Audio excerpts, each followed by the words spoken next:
Hello दोस्तों, आपका स्वागत है मेरे चैनल इन्वेस्टर चॉइसेस में। दोस्तों, हमने अपनी पिछली वीडियो में बात की थी कि किसी भी कंपनी का एनालिसिस हम दो पैरामीटर पर करेंगे। सबसे पहले हम क्वालिटी एनालिसिस करेंगे और उसके बाद हम क्वांटिटी एनालिसिस करेंगे। क्वालिटी एनालिसिस में हम किसी भी कंपनी का मैनेजमेंट चेक करेंगे, क्योंकि किसी भी इन्वेस्टमेंट के लिए मैनेजमेंट को चेक करना हमारे लिए बहुत ज़्यादा ज़रूरी हो जाता है।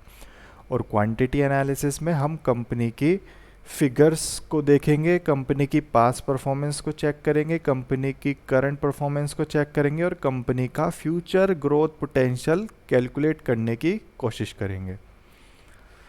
देखिए, हर इन्वेस्टर का किसी भी कंपनी को देखने का नज़रिया अलग होता है, तभी शेयर बाज़ार में कोई खरीदता है और कोई बेचता है। किसी सेम कंपनी को आप खरीदते हैं और उसी सेम कंपनी को कोई दूसरा इन्वेस्टर बेच रहा होता है, क्योंकि शेयर बाज़ार में हर इन्वेस्टर का देखने का नज़रिया अलग होता है। तो मैं इस वीडियो के थ्रू आपको ये नहीं बता रहा हूँ कि जो मैं इसमें एक्सक्लूसिवली आपको कुछ पैरामीटर्स दे रहा हूँ यही पैरामीटर आपको यूज़ करने हैं। जी नहीं, मैं सिर्फ आपकी हेल्प करूँगा कि आपको सोचना कैसे है, आप किस तरह से अपनी थिंकिंग को ब्रॉड कर सकते हैं और किसी कंपनी का मैनेजमेंट का एनालिसिस कर सकते हैं।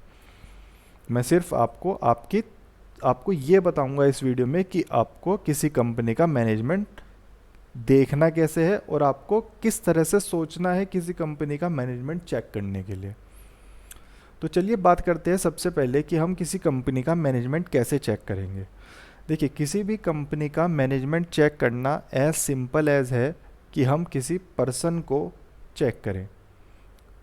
देखिए, अगर कोई पर्सन होता है, लेट्स से कोई पर्सन है ABC, अब हमें आइडेंटिफाई करना है कि वो पर्सन अच्छा है या बुरा है, वो पर्सन एक गुड पर्सन है या बैड पर्सन है। तो उसके लिए हम क्या करेंगे, हम उसकी एजुकेशन क्वालिफिकेशन देखेंगे और दूसरा हमारे पास आता है कि हम उसके एक्शन देखें। देखिए, एजुकेशन और क्वालिफिकेशन की अगर हम बात करें, एजुकेशन क्वालिफिकेशन और एक्सपीरियंस अगर हम बात करें, ये थोड़ा एक नैरो टर्म हो जाती है, क्योंकि एजुकेशन क्वालिफिकेशन और एक्सपीरियंस मतलब कि वो कितना बुज़ुर्ग व्यक्ति है, ये हमें बिल्कुल भी ये नहीं बताता कि वो पर्सन अच्छा पर्सन है या ख़राब पर्सन है। क्योंकि किसी भी पर्सन की एजुकेशन के बेस पर हम, या अगर वो पर्सन बुज़ुर्ग है तो इस बेस पर हम ये नहीं कह सकते कि वो पर्सन अच्छा पर्सन है, कि वो पढ़ा लिखा है तो वो अच्छा पर्सन है, या वो बुज़ुर्ग व्यक्ति है तो वो अच्छा व्यक्ति है। जी नहीं, हम अच्छा या बुरा किसी भी व्यक्ति को कैसे जस्टिफाई करते हैं, हम एक एक्शन, उनके एक्शन के बेस पर उनको ये डिसाइड करते हैं कि वो पर्सन अच्छा है या नहीं है। वो पर्सन झूठ नहीं बोल रहा है, वो पर्सन ट्रांसपेरेंसी रखता है, वो पर्सन सोशल सर्विसेज करता है, वो पर्सन अपने लिए भी कुछ करता है। ऐसा नहीं है कि वो सिर्फ प्रॉपर सोशल सर्विसेज ही कर रहा है, क्योंकि वो अपने लिए भी कुछ कर रहा है, ये भी हम इसमें मानकर चलेंगे। तो एक पर्सन को हम इस तरह से कह सकते हैं, इस तरह से हमें किसी पर्सन को चेक करना है कि वो पर्सन अच्छा है या बुरा है। खाली एजुकेशन के बेस पर यह कहना कि वो पर्सन अच्छा है, ये हमारे लिए एक फुलिशनेस वाला डिसीजन होगा। तो इसी तरह से हमें सेम किसी भी कंपनी का मैनेजमेंट को चेक करना है। देखिए, अगर किसी भी कंपनी का मैनेजमेंट पढ़ा लिखा है या बहुत एक्सपीरियंस पर्सन है, तो डेफिनेटली वो एक एज तो हमें देता है, लेकिन सोलली उस बेस पर डिसीजन लेना एक फुलिशनेस की निशानी होगी। क्योंकि सेम वही बात, एजुकेशन का मतलब अच्छा या बुरा नहीं होता। वो हम कैसे चेक करेंगे, वो हम उसके पर्सन के एक्शन से चेक करेंगे। जी हाँ, अब हम एक्शन कैसे चेक कर सकते हैं, ये थोड़ा बात करें। कंपनी के मैनेजमेंट का हम एक्शन कैसे चेक करेंगे, या कंपनी का टोटल जो ओवरऑल मैनेजमेंट है वो हम किस तरह से चेक करेंगे। चलिए, सबसे पहले हम बात करते हैं शेयर होल्डिंग पैटर्न की।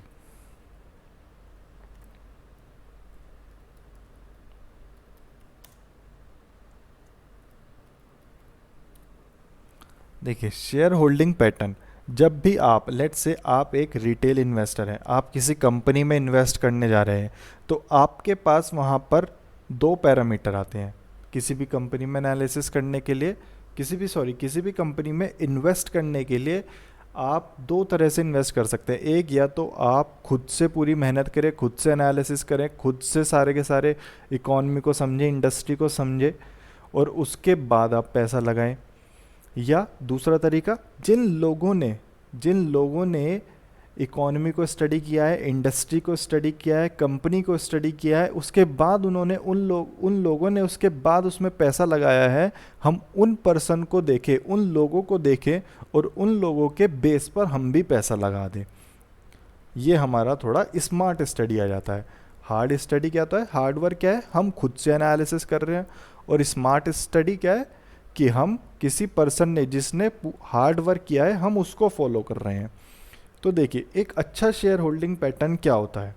एक अच्छा शेयर होल्डिंग पैटर्न वो होता है जिसमें हमारा प्रमोटर की होल्डिंग 50 to 60% होती है। वो हमारा एक सबसे अच्छा शेयर होल्डिंग पैटर्न माना जाता है। अब आप सोच रहे होंगे कि प्रमोटर की होल्डिंग 50 to 60% में ही किसी भी कंपनी को हम अच्छा कैसे कह सकते हैं। देखिए, लेट्स से 70% किसी कंपनी में, 70% या 80% किसी कंपनी में प्रमोटर की होल्डिंग होती है।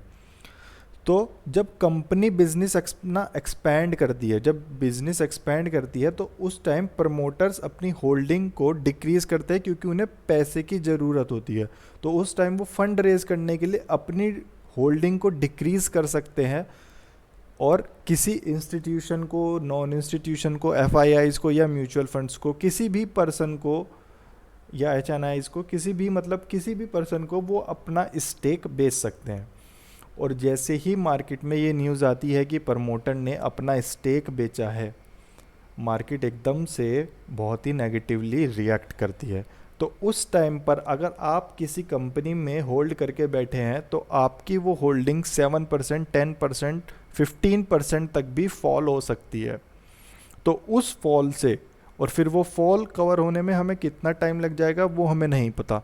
तो उस फॉल से बचने के लिए हमें पहले ही एक स्टेप लेना है कि हमें प्रमोटर की होल्डिंग देखनी है 50 to 60%। अब 50 to 60% क्यों? क्योंकि 50 से 60% की अगर होल्डिंग है, तो इसका मतलब है कि प्रमोटर अपने डिसीजन ले सकते हैं, उन्हें किसी और पर्सन के लिए डिपेंड होने की ज़रूरत नहीं है। प्रमोटर इतने कैपेबल हैं कि वो अपना कंपनी के लिए एक डिसीजन ले सकते हैं। ऐसे ही हम दूसरा होल्डिंग किसकी देखेंगे, हम पब्लिक होल्डिंग देखेंगे। अब पब्लिक होल्डिंग में हमें क्या देखना है। देखिए, पब्लिक होल्डिंग में हमारे आ गए सारे म्यूचुअल फंड्स,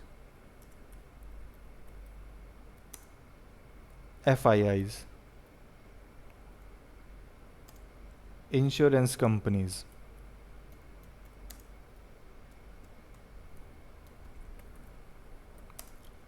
इंस्टीट्यूशनल इन्वेस्टर्स,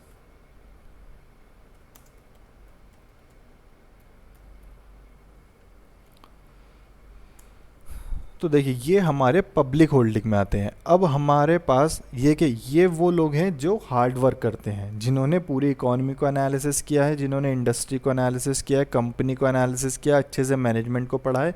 तो उसके बाद पूरा बिजनेस को देखने के बाद, पूरी इकोनॉमी की साइकिल को देखने के बाद ये लोग पैसा लगाते हैं। अब अगर इन लोगों की किसी भी कंपनी में एक अच्छी होल्डिंग क्या मानी जाती है, ये हमारी अच्छी होल्डिंग होती है 20 to 25%। 20 से 25% की अगर होल्डिंग हमें पब्लिक की तरफ से मिलती है, तो वो हमारे लिए एक अच्छी होल्डिंग मानी जाती है। अब देखिए, यहाँ पर 50 to 60% की होल्डिंग आ जाती है प्रमोटर्स के पास, और पब्लिक होल्डिंग हमारी कितनी आ जाती है, 20 to 25%। तो ऑलमोस्ट 75 to 80% हमारी जो होल्डिंग है वो हमारी एक लॉन्ग टर्म इन्वेस्टमेंट के बेस पर है। तो हमारा फ्री फ्लोट मतलब कि मार्केट में जो हमारे शेयर ट्रेड हो रहे हैं वो कितने होते हैं, वो हमारे सिर्फ 30% के अराउंड ट्रेड होते हैं। तो इसका मतलब मार्केट में सप्लाई जो है स्टॉक्स की, जो हमारे शेयर्स की सप्लाई है वो कम है। तो अगर कंपनी जैसे ही अच्छा परफॉर्म करती है तो एकदम से डिमांड बढ़ जाएगी, और डिमांड बढ़ने की वजह से हमारी सप्लाई क्योंकि इतनी ज़्यादा नहीं है, ये लोग लॉन्ग टर्म के लिए इन्वेस्ट करते हैं, तो हमारा शेयर अच्छा हमें रिटर्न देने के लिए कैपेबल होगा। तो ये तो बात रही हमारी शेयर होल्डिंग पैटर्न की। अब हम दूसरी बात करते हैं हमारी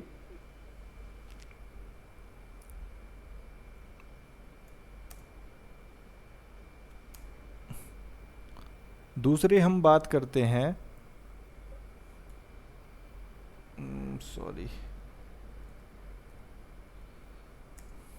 अब हम दूसरा बात करते हैं हमारी मिशन विजन एंड ऑब्जेक्टिव्स की। Mission vision and objectives.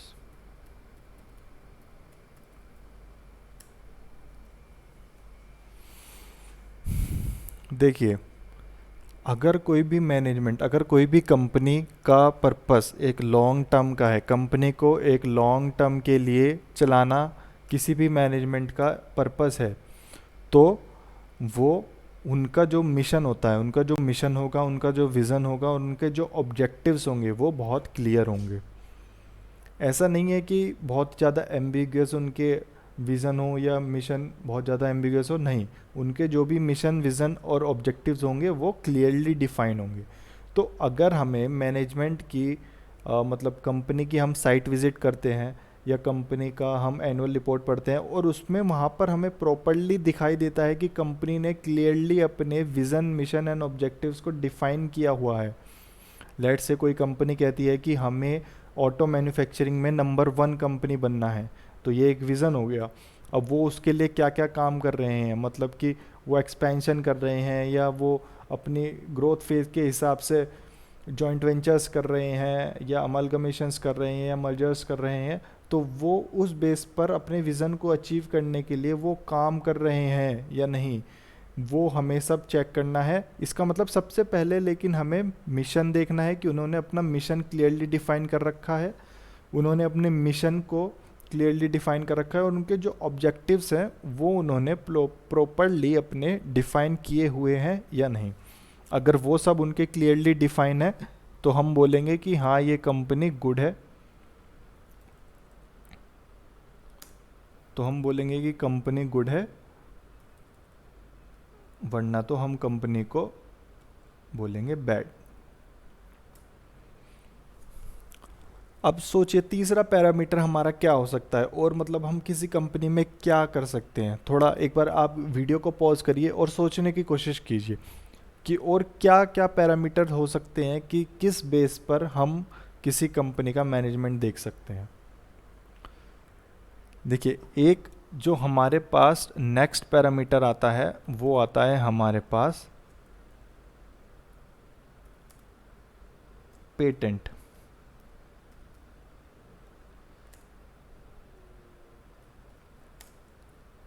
Trademark, copyright. अब ये क्यों ज़रूरी हो जाता है, देखिए पेटेंट, ट्रेडमार्क और कॉपीराइट हमारा क्यों ज़रूरी हो जाता है। सॉरी,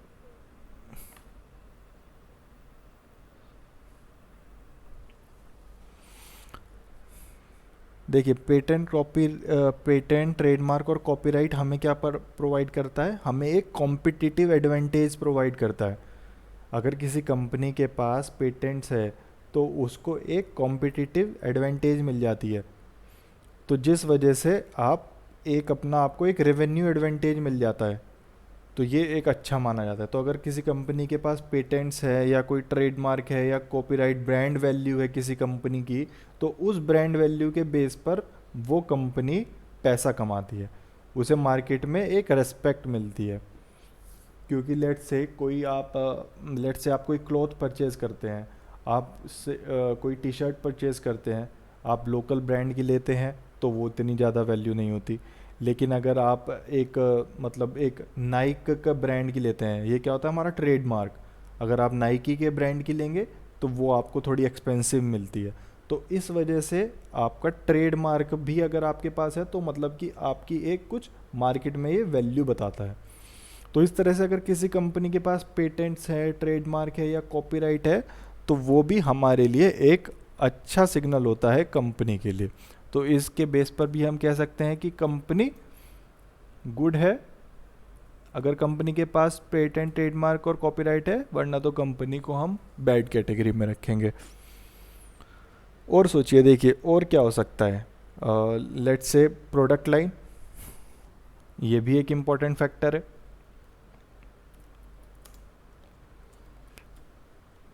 प्रोडक्ट लाइन की अगर हम बात करें तो ऐसा नहीं होना चाहिए कि कोई कंपनी सिंगल प्रोडक्ट लाइन पर ही एकदम काम कर रही है।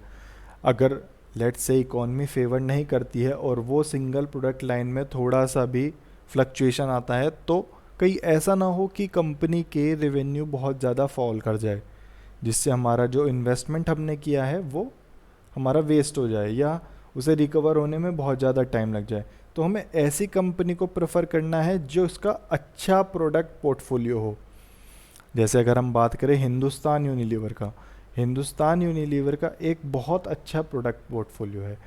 वो कॉस्मेटिक्स में भी काम करती है, वो फूड प्रोसेसिंग में भी काम करती है, वो आपका डिटर्जेंट्स वगैरह में भी काम करती है, आपका हेयर ऑयल वगैरह, इन सब चीज़ों में मतलब एक हिंदुस्तान यूनिलीवर का अगर आप पोर्टफोलियो देखेंगे तो वो एक बहुत ब्रॉड पोर्टफोलियो हो जाता है। तो इस तरह से हमें कोई कंपनी ऐसी सेलेक्ट करनी है जिसका पोर्टफोलियो बहुत ज़्यादा ब्रॉड होता है। तो अगर किसी कंपनी का ब्रॉड पोर्टफोलियो है, अच्छा प्रोडक्ट लाइन है, तो वो कंपनी हम गुड की कैटेगरी में रखेंगे, वरना तो बैड की। अगेन ये चीज़ें हमारी इंडस्ट्री टू इंडस्ट्री डिपेंड करती है। अब लेट से अगर आप स्टील की इंडस्ट्री में आप चेक करने जाते हैं तो वहाँ पर तो कंपनी सिर्फ सिंगल प्रोडक्ट लाइन पर ही काम करती है। स्टील जो स्टील मैन्युफैक्चर करने वाली कंपनीज है वो तो सिर्फ वो सिर्फ स्टील की शीट्स बना रही है। तो वहाँ पर आपको सेम टू सेम कंपनी से कंपेयर करना है। सेम मतलब जो शीट बना रही है तो स्टील की शीट बनाने वाली कंपनी की कंपैरिजन आप सिर्फ स्टील की शीट बनाने वाली कंपनी से करेंगे। पर अगेन उसमें भी आपका काफ़ी सारे प्रोडक्ट पोर्टफोलियो हो जाता है। जैसे स्टील, कोई कंपनी स्टील का काम कर रही है तो स्टील के पाइप्स भी होती हैं, स्टील में शीट भी होती है, और स्टील के भी काफ़ी सारे मतलब सरिये भी बनते हैं स्टील के। तो काफ़ी सारा प्रोडक्ट पोर्टफोलियो आपको इस तरह से किसी कंपनी का देखना है। अब आइए नेक्स्ट बात करते हैं हम, और हमारा नेक्स्ट पैरामीटर क्या हो सकता है। नेक्स्ट पैरामीटर आप सोचने की कोशिश कीजिए कि हमारा और नेक्स्ट पैरामीटर क्या हो सकता है। देखिए नेक्स्ट पैरामीटर हमारा हो सकता है जॉइंट वेंचर्स,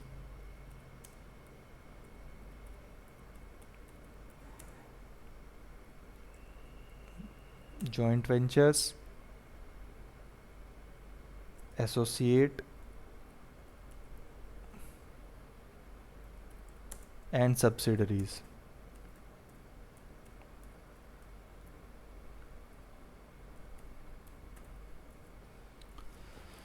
देखिए अगर कोई कंपनी प्रॉपर, अगर किसी कंपनी का प्रॉपर मोटिव है कि अपने आप को मतलब लॉन्ग टर्म में उन्हें चलाना है, अपने बिजनेस को एक्सपेंड करना है, अपने बिजनेस को ग्रो करना है। क्योंकि कई बार ऐसा भी होता है कि कोई कंपनी स्टेबल होती है, वो कुछ साल तक काम करती है, पर मैनेजमेंट का पर्पस बिजनेस को चलाने का नहीं होता है। वो लोग इन्वेस्टर का पैसा रखते हैं और वो मतलब एक तरह के चोर मैनेजमेंट टाइप का वो मैनेजमेंट होता है। तो हमें इस तरह की किसी कंपनी में इन्वेस्ट नहीं करना है। देखिए अगर कोई कंपनी जॉइंट वेंचर, एसोसिएशन और सब्सिडरीज मतलब इस टाइप के कुछ भी काम कर रही है तो इसका मतलब है कि कंपनी चाहती है, कंपनी का एक लॉन्ग टर्म विज़न है जिसमें कंपनी अपने आप को क्या करना चाह रही है, कंपनी अपने आप को एक्सपैंड करना चाह रही है। तो आपको ये भी देखना है कि कंपनी जॉइंट वेंचर्स कर रही है या कंपनी कोई सब्सिडरीज, कंपनी किसी कंपनी को एक्वायर कर रही है, तो ये भी आपको देखना है। और अगेन आपको सिर्फ ये नहीं देखना है कि जॉइंट वेंचर, आपको ये भी देखना है कि जो जॉइंट वेंचर और जो एक्वायर किसी कंपनी को कर रही है, वो कंपनी जिसमें आप इन्वेस्ट करने जा रहे हैं, वो उसके बिजनेस से रिलेटेड होना चाहिए। ऐसा नहीं है कि लेट्स से कोई कपड़ा मैन्युफैक्चर, कपड़ा बनाने वाली कोई कंपनी है और वो जाके किसी स्टील के बिजनेस को एक्वायर कर ले, क्योंकि वो उनके मिशन और विज़न में कहीं भी डिफाइन नहीं है कि वो अपने बिजनेस को कैसे लेकर चलना चाह रहे हैं। तो हमें इस टाइप का अगर आपको कोई जॉइंट वेंचर देखने के लिए मिलता है तो वो एक गलत साइन होता है। आपने कई बार देखा होगा शेयर मार्केट में हमारे पास न्यूज़ आती है हमारे पास क्या, कि किसी कंपनी ने इस कंपनी को एक्वायर किया है, लेट्स से ए कंपनी ने कंपनी बी को एक्वायर किया है, और एक्वायर करते ही कंपनी का जो शेयर है वो बहुत ज़्यादा टूट जाता है। वो क्यों टूटता है? क्योंकि आपको इन्वेस्टर, जो आपकी कंपनी में जिन लोगों ने इन्वेस्ट किया रखा है, वो लोग आपकी कंपनी को वॉच कर रहे हैं, वो लोग आपकी कंपनी के एक्शन को देख रहे हैं। अब उन्हें दिखता है कि आप कपड़ा मैन्युफैक्चर हैं, आप क्लॉथ को मैन्युफैक्चर करते हैं और उसके बाद आप जाकर स्टील के बिज़नेस को एक्वायर कर रहे हैं, तो मतलब ये आपके बिज़नेस से लिंक नहीं है। जब आपको किसी बिज़नेस की एक्सपर्टीज़ ही नहीं है, जब आपको किसी बिज़नेस की समझ ही नहीं है, तो आप उस बिज़नेस को कैसे चलाएंगे? तो ये सब चीज़ें इन्वेस्टर्स ने पैसा लगाया है, mutual fund, F I eyes, insurance companies और ये इंस्टीट्यूशनल इन्वेस्टर, ये सब लोग आपको वॉच कर रहे हैं कंपनी को, और जैसे ही उन्हें एक गलत एक्शन आपकी तरफ से दिखता है तो वो सेल करना शुरू कर देते हैं, और जब वो लोग सेल करते हैं तो फिर प्राइस काफ़ी टूट जाता है। लेट्स से आपने कोई ऐसी कंपनी एक्वायर कर ली है जो बहुत ज़्यादा लॉस मेकिंग है, तो उस टाइम भी आपका शेयर का प्राइस टूट जाएगा, क्योंकि आप क्या चाह रहे हैं, आपको मैनेजमेंट को एक अपॉर्चुनिटी दिख रही है किसी लॉस मेकिंग कंपनी में, वो उसको एक्वायर कर लेती है। लेकिन जो बाहर से इन्वेस्टर आपको एनालाइज कर रहे हैं, उन्हें मालूम है कि आपकी इतनी कैपेबिलिटीज़ नहीं है कि आप किसी दूसरी कंपनी को, लॉस मेकिंग कंपनीज़ को एक्वायर कर उसे चला पाएँ, तो वहाँ पर भी शेयर प्राइस टूट जाता है।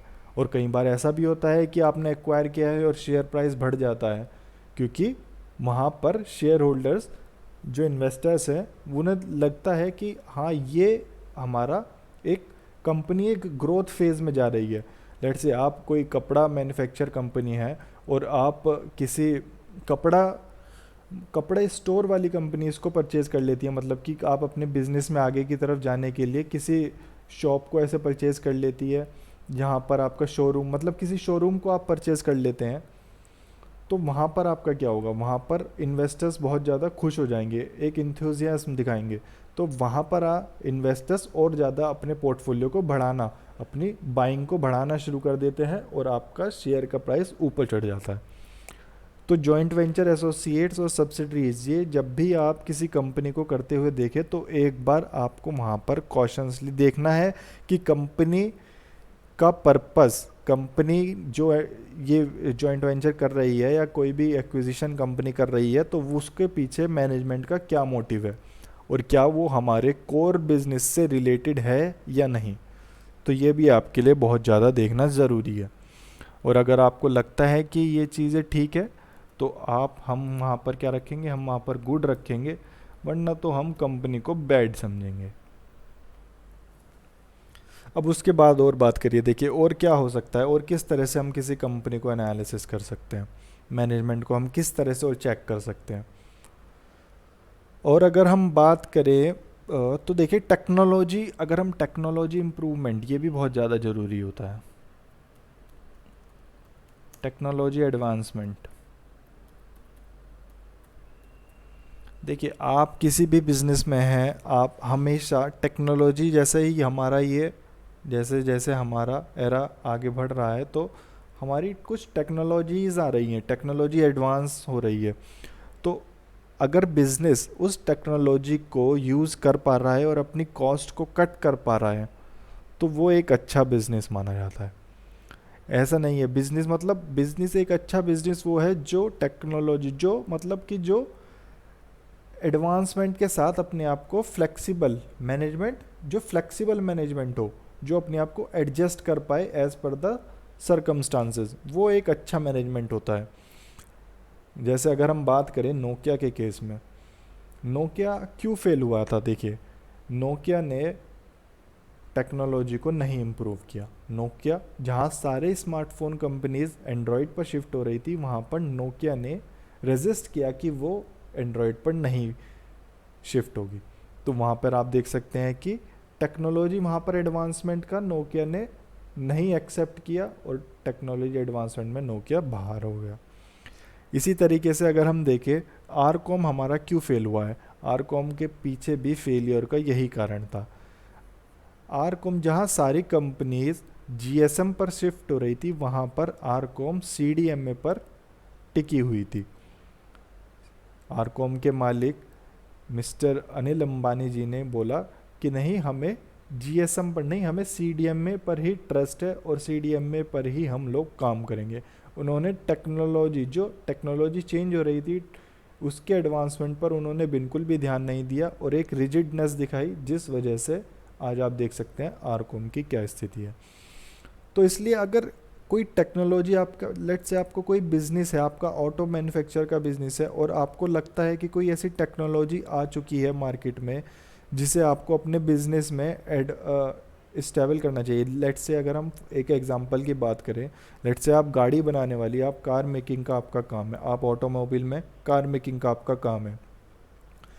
अब ऑटोमोबाइल में क्या होता है, देखिए टेक्नोलॉजी चेंज हो रही है। यहाँ पे पहले डीजल से पेट्रोल, पेट्रोल से सीएनजी, सीएनजी से अब सॉरी वो मैनुअल से ऑटोमेटिक, इस तरह से टेक्नोलॉजी चेंज हो रही है। तो अगर कोई कंपनी होती है, लेट्स से अगर कोई गाड़ी बनाने वाली कंपनी है, कोई ऑटोमोबाइल की कंपनी है, और वो अपने आप को टेक्नोलॉजी एडवांसमेंट में रेजिस्ट करती है, मतलब कि हम सिर्फ पेट्रोल और डीजल पर ही काम करेंगे, हम सीएनजी को नहीं अप्लाई करेंगे। तो इस तरह से अगर कोई रिजिडनेस बिजनेस दिखाता है या मैनेजमेंट कोई रिजिडनेस दिखाता है, तो वो कंपनीज, तो वो इंडस्ट्री से बाहर हो जाता है। तो हमें ये भी देखना होगा कि टेक्नोलॉजी को एब्जॉर्ब कर रहे हैं मैनेजमेंट या नहीं कर रहा है। अगर मैनेजमेंट कर रहा है तो गुड, और अगर मैनेजमेंट नहीं कर रहा है तो हमारे लिए बैड। हमारे लिए क्या, कंपनी के लिए इट्स बैड। तो इस तरह से हमें एक एक पैरामीटर को समझना है। देखिए अगेन, ये पैरामीटर मैं अपनी अंडरस्टैंडिंग के बेस पर बता रहा हूँ। हो सकता है आपके अंडरस्टैंडिंग के बेस पर आपको लगता है कि नहीं, आपको किसी और पैरामीटर को इंक्लूड करना है, तो आप वो भी पैरामीटर इसमें इंक्लूड कर सकते हैं, क्योंकि ये इन्वेस्टर टू इन्वेस्टर डिपेंड करता है। आपको लगता है कि नहीं, टेक्नोलॉजी और एब्जॉर्प्शन वाला पैरामीटर इतना इम्पोर्टेंट नहीं है, तो आप इस पैरामीटर को रिमूव कर कर अपना कोई पैरामीटर डाल सकते हैं। तो इसलिए ये मॉडल आपको कैसे हेल्प करेगा? ये मॉडल आपकी हेल्प करेगा आपको सोचने में, आपको एक अच्छा मॉडल। मेरा पर्पस आपको क्या है? आपको ये समझाने का है कि आपको एक अच्छा फाइनेंशियल मॉडल, आपको एक इन्वेस्टमेंट जिसमें आप अपनी हार्ड अर्न मनी को इन्वेस्ट कर पाएँ, आप उस कंपनी को कैसे ढूंढेंगे। मैं बिल्कुल भी किसी भी टिप्स लेने पर एडवाइस नहीं रखता हूँ। देखिए, अगर कोई भी बिज़नेस मुझे नहीं समझ में आ रहा है तो मैं उस बिज़नेस में इन्वेस्ट नहीं करूँगा। आपका मेन मोटिव इन्वेस्टमेंट का ये होना चाहिए। और वो आपका कॉन्फिडेंस कैसे आएगा? जब आप इन सब चीज़ों को सीखेंगे। और ये सब चीज़ें सीखने के लिए आपको अपनी थिंकिंग को ब्रॉड करना होगा। तो ऐसे ही हम एक एक पैरामीटर के बारे में डिस्कस करेंगे। तो अगला पैरामीटर अगर हम बात करें, अगला पैरामीटर की अगर हम बात करें, let's say human resource development.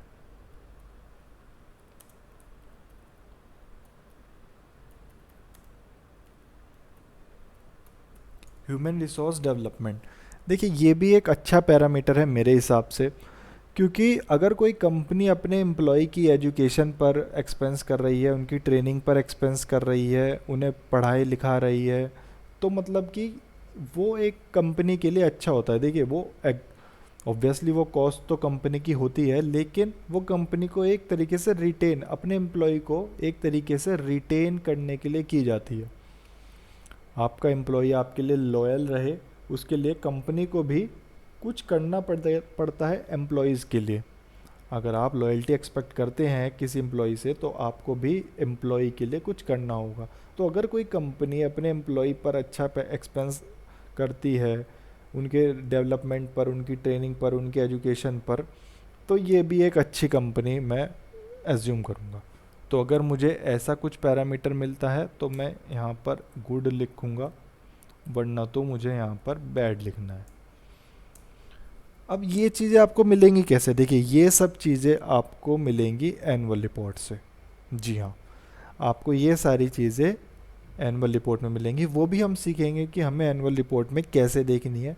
पर फिलहाल हम अभी डिस्कस करते हैं कि हमें किसी कंपनी का मैनेजमेंट कैसे चेक करना है और कैसे हम किसी कंपनी का मैनेजमेंट देख सकते हैं। सोचिए थोड़ा, और कैसे हम किसी कंपनी का मैनेजमेंट देख सकते हैं और क्या पैरामीटर हम इसमें ऐड करें। एक और इम्पॉर्टेंट पैरामीटर जो मुझे समझ आ रहा है और वो है रिसर्च एंड डेवलपमेंट। ये भी बहुत ज़्यादा इम्पॉर्टेंट एक पैरामीटर होता है। अगर कोई कंपनी रिसर्च एंड डेवलपमेंट पर एक्सपेंस करती है, क्योंकि रिसर्च एंड डेवलपमेंट किसी भी बिजनेस के लिए सबसे ज़्यादा ज़रूरी होता है। अगर कोई कंपनी अच्छा रिसर्च एंड डेवलपमेंट का एक्सपेंस करती है तो वो एक अच्छी कंपनी होती है। और अगर वो adequate expenditure research and development पर नहीं कर रही है तो वो एक अच्छी कंपनी हम नहीं समझेंगे, क्योंकि वो कंपनी कुछ भी इनोवेटिव करने की कोशिश नहीं कर रही। रिसर्च एंड डेवलपमेंट क्या बताता है? रिसर्च एंड डेवलपमेंट बताता है कि कंपनी क्या इनोवेट करने की कोशिश कर रही है। कंपनी कुछ इनोवेट करने की कोशिश कर रही है, कंपनी कोई नया प्रोडक्ट लॉन्च करने की सोच रही है, कंपनी अपने बिजनेस को ग्रो करने के लिए मतलब कुछ एक्टिविटीज़ कर रही है। ये सब हमारा रिसर्च एंड डेवलपमेंट बताता है। तो अगर company adequate expenditure research and development पर नहीं कर रही है तो ये एक अच्छा साइन नहीं होता है किसी भी कंपनी के लिए। तो अगर एडुकेट एक्सपेंडिचर किया जा रहा है तो हम गुड बोलेंगे, वरना तो हम इसको भी बैड कंसीडर करेंगे। और क्या पैरामीटर हो सकता है, सोचिए। देखिए, और हम बात करते हैं अगर कॉरपोरेट गवर्नेंस, सबसे सबसे ज़्यादा इम्पोर्टेंट फैक्टर।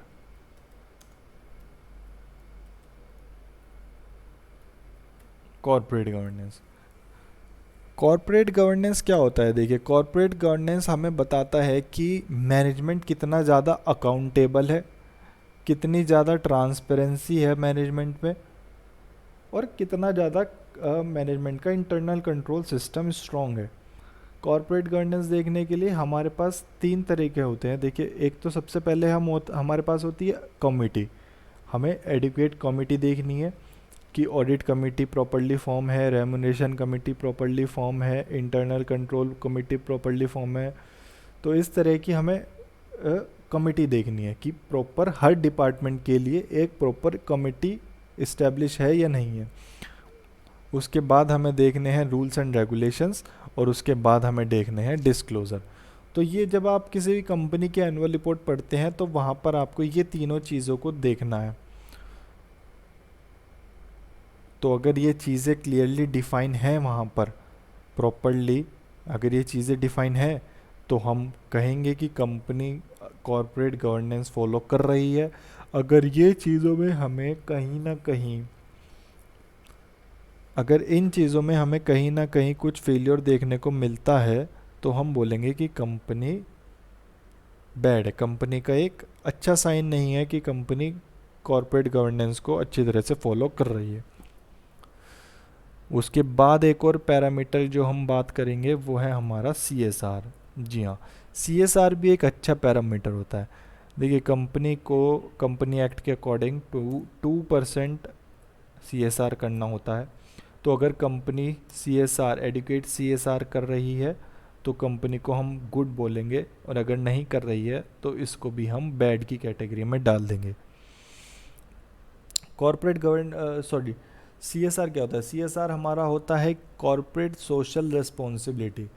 अगर कंपनी रिसोर्सेज को यूज़ करती है, अगर कंपनी बाहर की मतलब कि अब कोई फैक्ट्री या कंपनी लगा रही है, कंपनी फैक्ट्री लगा रही है तो कंपनी रिसोर्सेज को यूज़ कर रही है।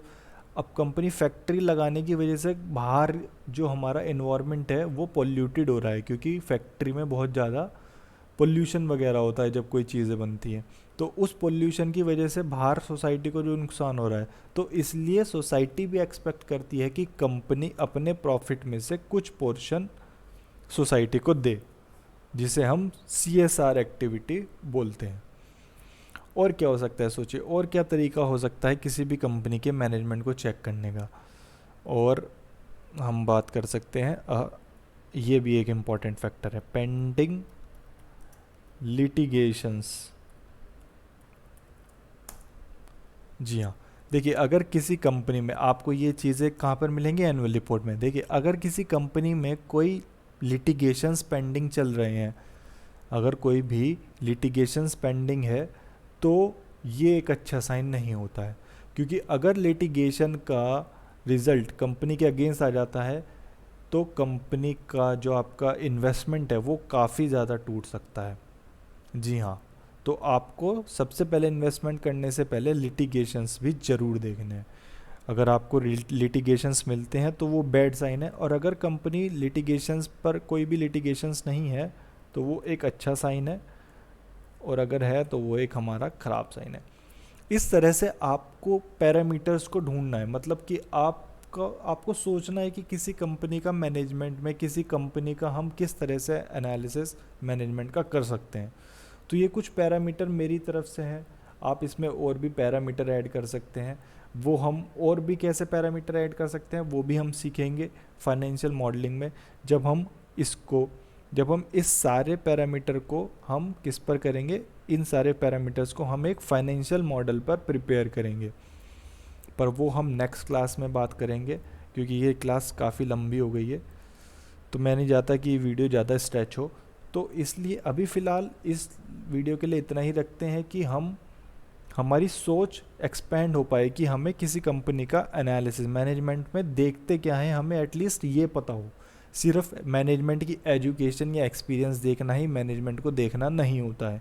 मैनेजमेंट क्या काम कर रहा है, हमें उसके कामों को देखना है। तो उस सब चीज़ों से हमें किसी भी कंपनी का मैनेजमेंट को एनालिसिस करना है। तो आज की वीडियो के लिए इतना ही रखते हैं, बाकी आप अपना ध्यान रखें, और नेक्स्ट वीडियो में हम मैनेजमेंट की फाइनेंशियल मॉडलिंग करेंगे।